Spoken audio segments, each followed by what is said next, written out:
Good morning. Glad y'all are here this morning.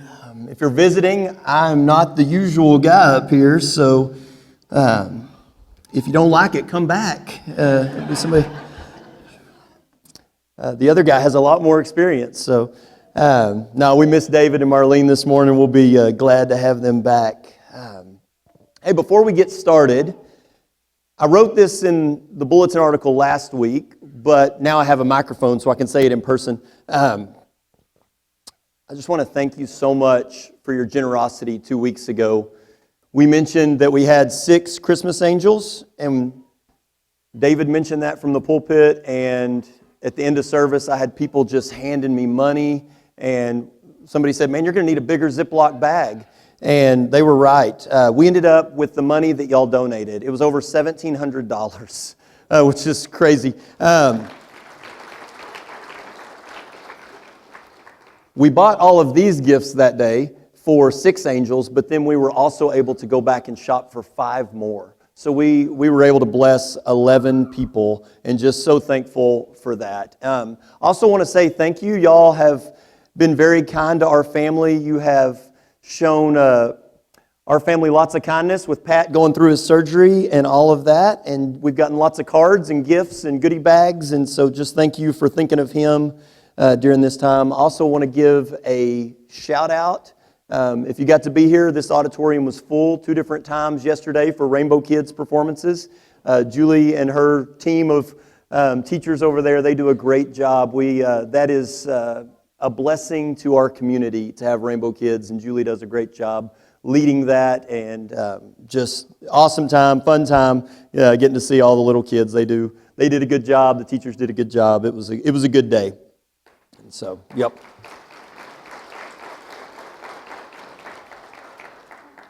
All right, you can head to the next slide, Peter. We can go back. We can get off. We see Pat acting goofy there.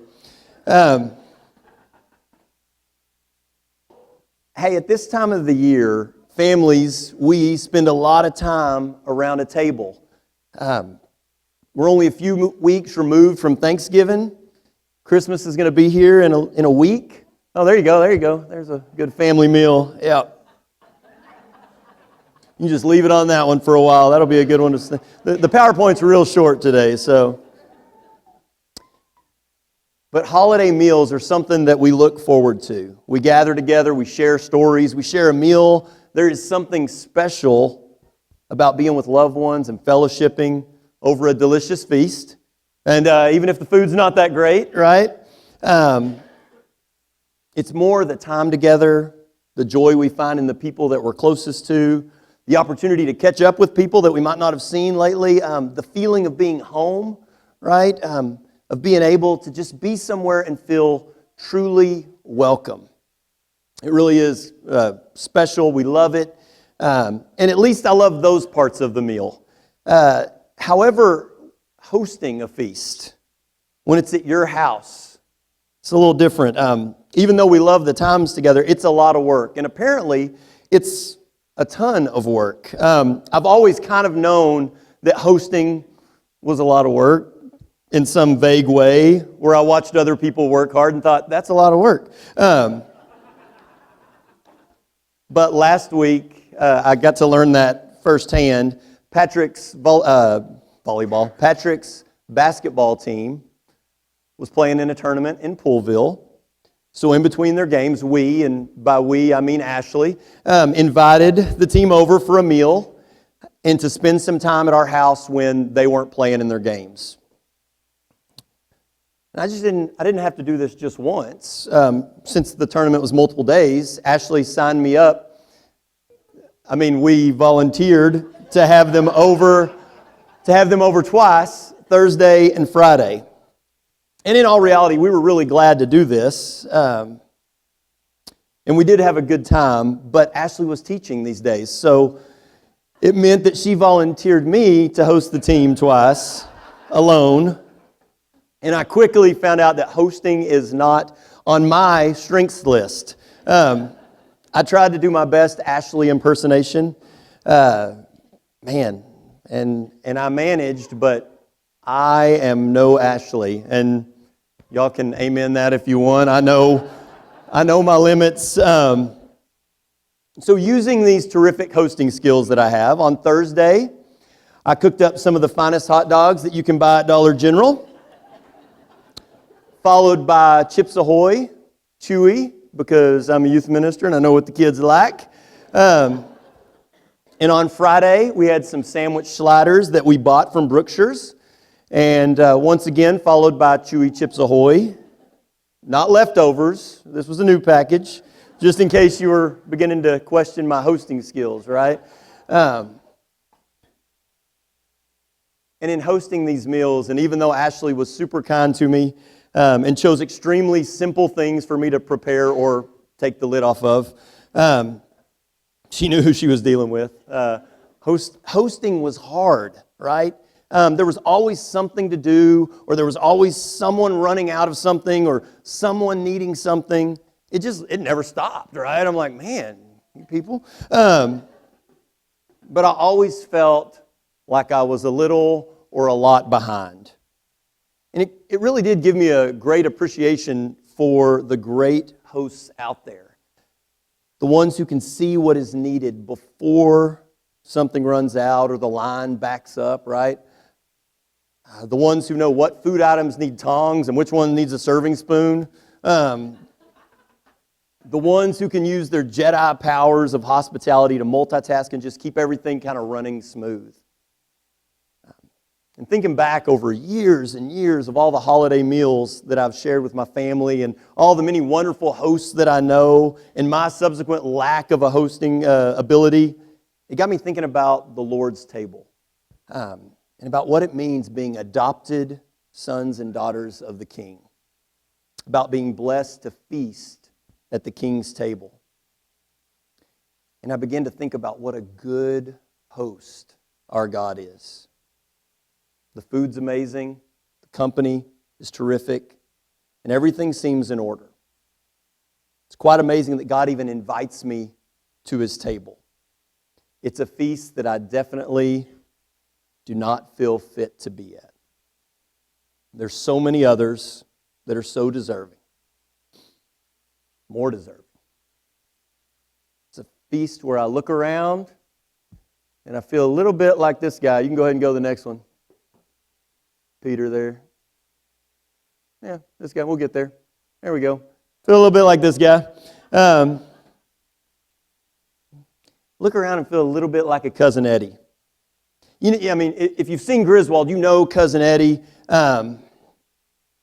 If you've seen National Lampoon's Christmas Vacation, he's invited, but you can kind of tell that he didn't really want it there. And I can kind of feel like that around the Lord's table. I know I got the invite, right? And God's okay that I'm there, but does God even really want me there? He knows I'm a mess. He knows I've got issues. He knows I struggle with sin and faith and belief and trust and on and on and on. It's a pretty long list. I'm a Cousin Eddie, right? I feel like a Cousin Eddie. God can see that uneasiness. I kind of imagine this, that as I'm sitting at His table, God can see my uneasiness. He can see that I'm unsure if I really belong at His table. As if maybe I got an invitation by mistake. So God, the gracious host of the meal, despite everything else going on and all of His hosting responsibilities, He gets up from His seat. He makes His way over to me. Our eyes meet and I immediately look down. His hand touches my shoulder as He begins to remove His outer coat and grabs a towel. He kneels down as He takes a bowl of water from the side table.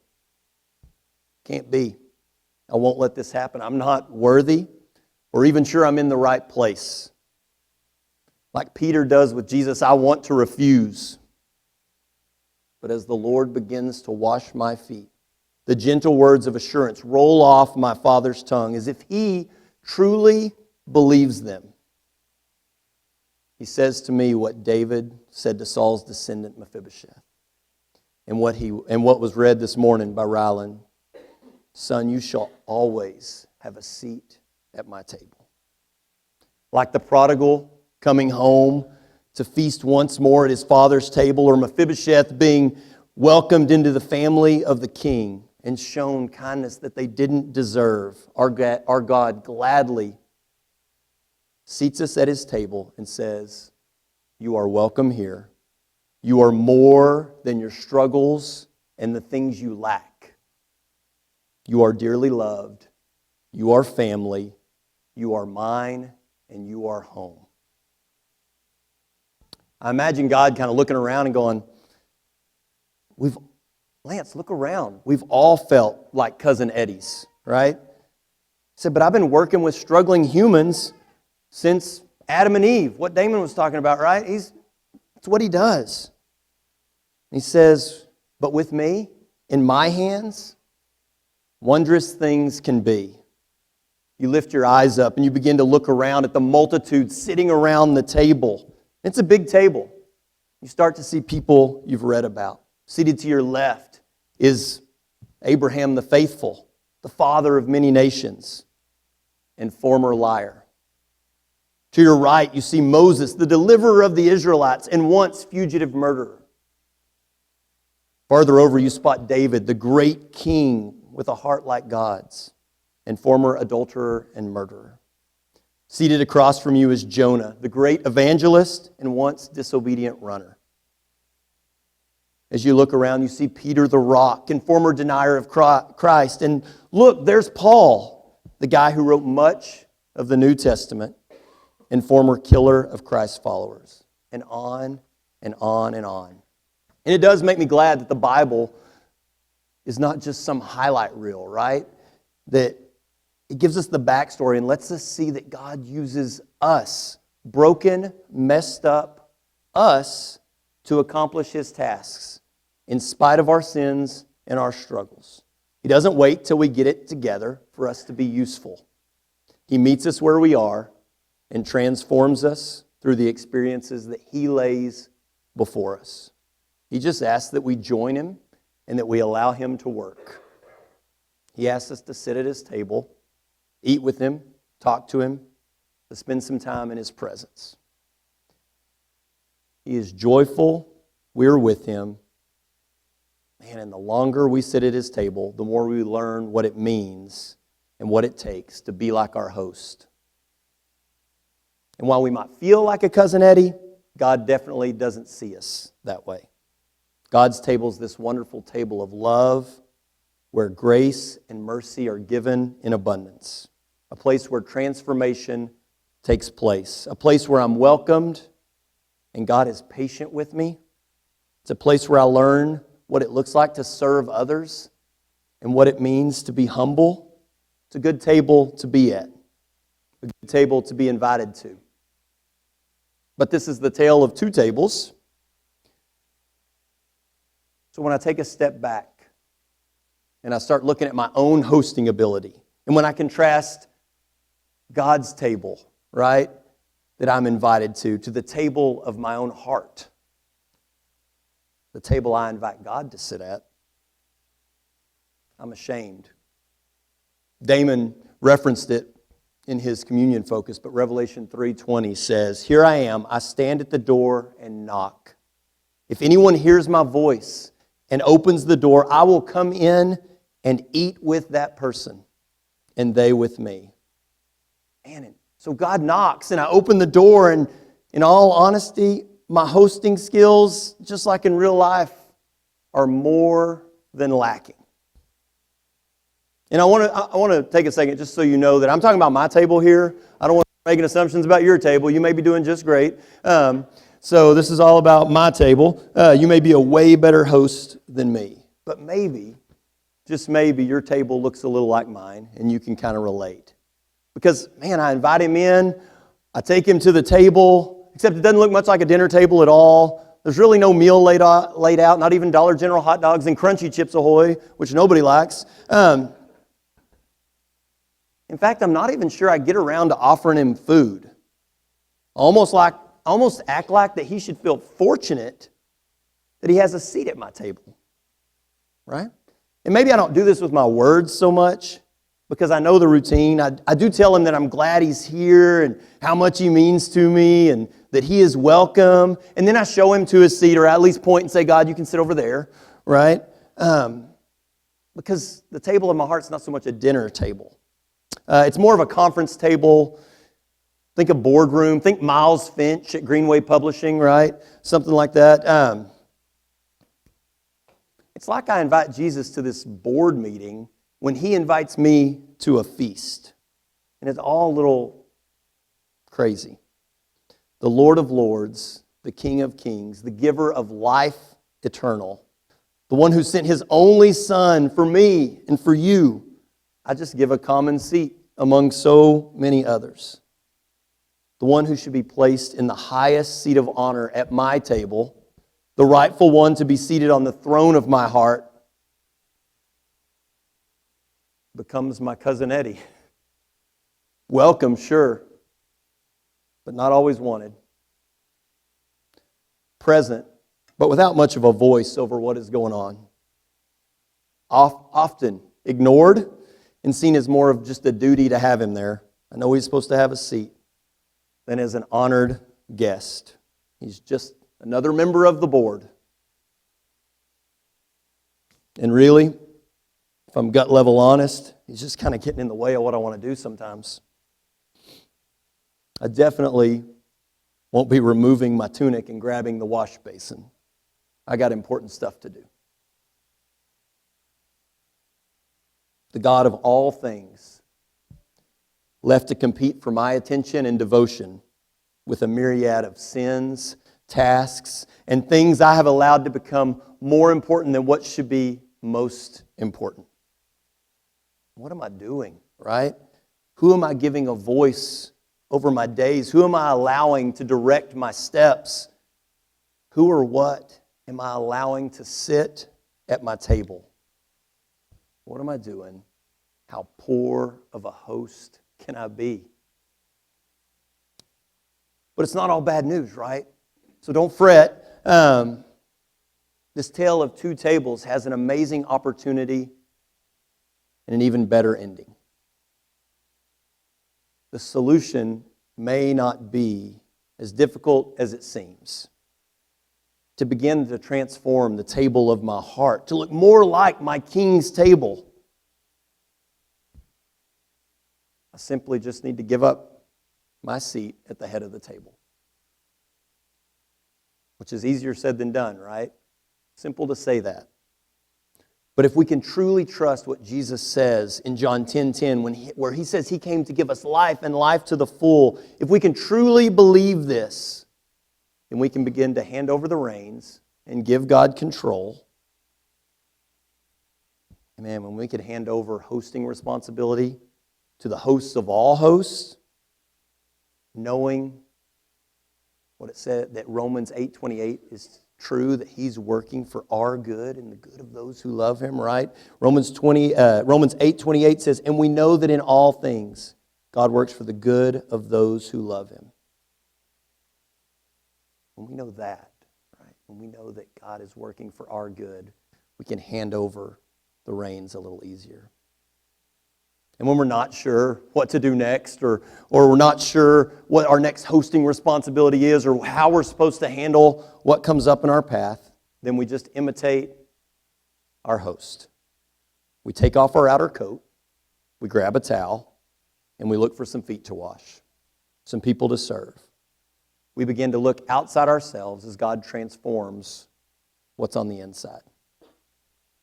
He'll help us clear our table of the things that shouldn't be there, and he'll turn my boardroom back into a dining room, complete with a feast.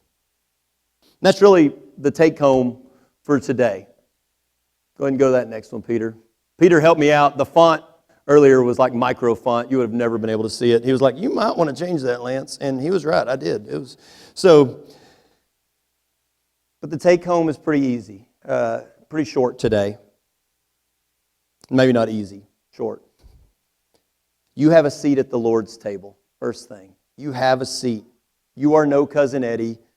You are a beloved son and daughter of the King. You are known and you are loved and you are wanted at the table, and the invitation was no accident.